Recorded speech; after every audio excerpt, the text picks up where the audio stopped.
तुम पढ़ने के लिए बैठते हो, बुक खोलते हो, पेन हाथ में होता है, लेकिन दिमाग कहीं और भाग रहा होता है। जैसे ही सिलेबस का नाम आता है, दिमाग बोलता है इतना ज़्यादा कैसे होगा, टाइम ही कितना बचा है। और उसी एक थॉट के बाद तुम पढ़ना बंद नहीं करते, बल्कि शुरू ही नहीं कर पाते। बुक खुली रहती है पर आखिर लाइंस पे नहीं जाती। दिमाग में प्रेशर होता है और दिल में सिर्फ एक आवाज़, मुझसे नहीं होगा। एक सेकंड रुक जाओ, मैं तुमसे सीधी सी बात करना चाहता हूँ। प्रॉब्लम ये नहीं है कि सिलेबस ज़्यादा है, प्रॉब्लम ये है कि तुम उसको एक साथ देख रहे हो। तुम बुक खोलते ही पूरा सिलेबस इमेजिन कर लेते हो, सारे चैप्टर्स, सारे सब्जेक्ट्स, और फिर दिमाग बोल देता है इतना कैसे होगा।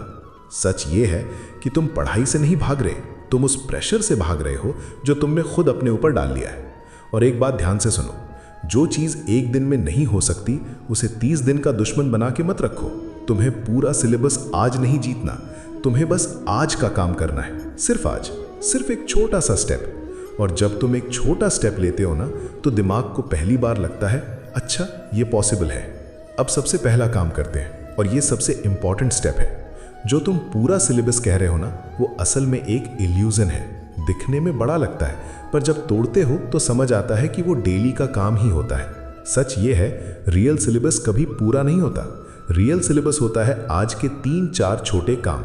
अब एक एग्जाम्पल लो, फिजिक्स का एक चैप्टर। तुम सोचते हो ये चैप्टर एक दिन में कैसे होगा, और यहीं से दिमाग बंद हो जाता है। पर रियलिटी ये है, एक चैप्टर एक्चुअली 5-6 छोटे पार्ट्स में होता है। Concept, derivation, numericals, graphs, revision. तुम्हें पूरा चैप्टर आज खत्म करना ही नहीं है। आज तुम सिर्फ एक पार्ट उठाओ, बस एक। जैसे आज का काम सिर्फ कॉन्सेप्ट समझना, न्यूमेरिकल्स कल, रिविजन उसके बाद। और यहीं पे मैं तुमसे एक बात कहना चाहता हूँ, तुम्हें पूरा युद्ध जीतना जरूरी नहीं है, तुम्हें बस आज की लड़ाई जीतनी है। जिस दिन तुमने सिर्फ आज का काम जीत लिया ना, उसी दिन से सिलेबस का डर तुम्हारे ऊपर से उतरना शुरू हो जाता है। अब जब सिलेबस छोटा हो गया ना, तो अब इसको रखने के लिए एक सिंपल स्ट्रक्चर चाहिए।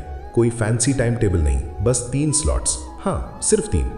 पहला स्लॉट होता है नया टॉपिक के लिए, 40 से 60 मिनट। इसमें सिर्फ समझने पे फोकस, परफेक्ट नोट्स नहीं, परफेक्ट कंसंट्रेशन। दूसरा स्लॉट रिवीजन या न्यूमेरिकल्स, जो कल या परसों पढ़ा था उसको थोड़ा और स्ट्रांग बनाना। तीसरा स्लॉट जो सब अवॉइड करते हैं, वीक टॉपिक या बैकलॉग, वही चीज़ जो देखते ही मन भागता है। अब ध्यान से सुनो, तुम्हें 6 घंटे पढ़ना ज़रूरी नहीं है, तुम्हें बस 3 ऑनेस्ट स्लॉट्स चाहिए। अगर ये 3 स्लॉट्स सच में लग गए ना, तो सिलेबस तुम्हें दबाता नहीं, सिलेबस खुद झुकना शुरू कर देता है। और सबसे अच्छी बात क्या है, अगर किसी दिन सिर्फ 2 स्लॉट्स हुए तो भी ठीक है, कल तीसरा लगा लेना। कंसिस्टेंसी प्रेशर से नहीं आती, क्लैरिटी से आती है। अब एक सवाल, तुम पढ़ने बैठते हो लेकिन दिमाग जम क्यों जाता है? सच बोलो, तुम इस वक्त पढ़ाई से नहीं लड़ रहे, तुम लड़ रहे हो रिजल्ट के डर से, पेरेंट्स के प्रेशर से, और दूसरों से कंपैरिजन से। मार्क्स का ख्याल आता है, फेल हो गया तो माँ बाप को क्या मुंह दिखाऊंगा, बाकी सब आगे निकल गए। और इतने सारे थॉट्स एक साथ आ जाते हैं कि दिमाग कहता है बस रहने दो। यहीं पे मैं तुमसे एक बात कहना चाहता हूँ, ध्यान से सुनना। तुम रिजल्ट का बोझ छोड़ दो, वो तुम्हारे हाथ में नहीं है, पर कर्म का नियंत्रण वो पूरी तरह तुम्हारे हाथ में है। तुम आज क्या पढ़ते हो, कितनी ईमानदारी से पढ़ते हो, ये तुम डिसाइड कर सकते हो। अब एक छोटा सा प्रैक्टिकल रूल है, जब भी पढ़ाई का प्रेशर आए 30 मिनट का टारगेट मत बनाओ, एक चैप्टर का भी मत बनाओ, सिर्फ 10 मिनट का प्रॉमिस करो, बस 10 मिनट बैठना है। गोल पढ़ना नहीं है, गोल सिर्फ शुरू करना है।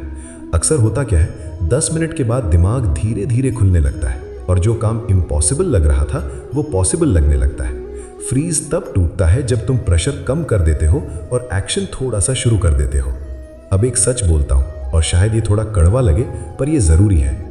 लास्ट 30-40 दिन में 100% सिलेबस कंप्लीट करने का प्रेशर मत लो।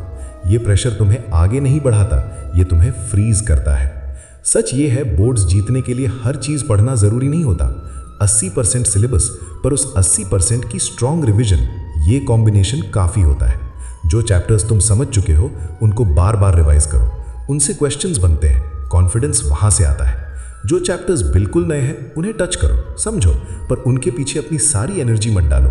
और यहीं पे एक बात याद रखना, युद्ध जीतने के लिए हर हथियार उठाना ज़रूरी नहीं होता, सही हथियार उठाना ज़रूरी होता है। आखिरी दिनों में स्मार्ट पढ़ना ज़्यादा पढ़ने से ज़्यादा पावरफुल होता है। अब मैं सीधा उन बच्चों से बात करना चाहता हूँ जो क्लास 10 और 11 में हो और ये वीडियो देख रहे हो। ध्यान से सुनना। तुम लेट नहीं हो, तुम फेल नहीं हो, तुम बस थोड़ी देर के लिए सही डायरेक्शन से दूर हो गए थे। और आज अगर तुम यहाँ तक आए हो, इसका मतलब है तुम सीखना चाहते हो, तुम सुधरना चाहते हो। बस इतना ही काफ़ी है। अगर ये वीडियो तुम्हें थोड़ा सा भी क्लियर लगा हो, थोड़ा सा भी हल्का फील हुआ हो, तो कमेंट्स में एक शब्द लिखो, कृष्णा गाइड। इस वीडियो को लाइक और सेव कर लो ताकि जब प्रेशर आए तुम इसे दोबारा देख सको। और मैं वादा करता हूँ नेक्स्ट वीडियो में मैं तुम्हें exact subject wise road map दूंगा। फिजिक्स, केमिस्ट्री, मैथ्स, बायोलॉजी, सब कुछ स्टेप बाय स्टेप। तुम अकेले नहीं हो, मैं तुम्हारे साथ हूँ।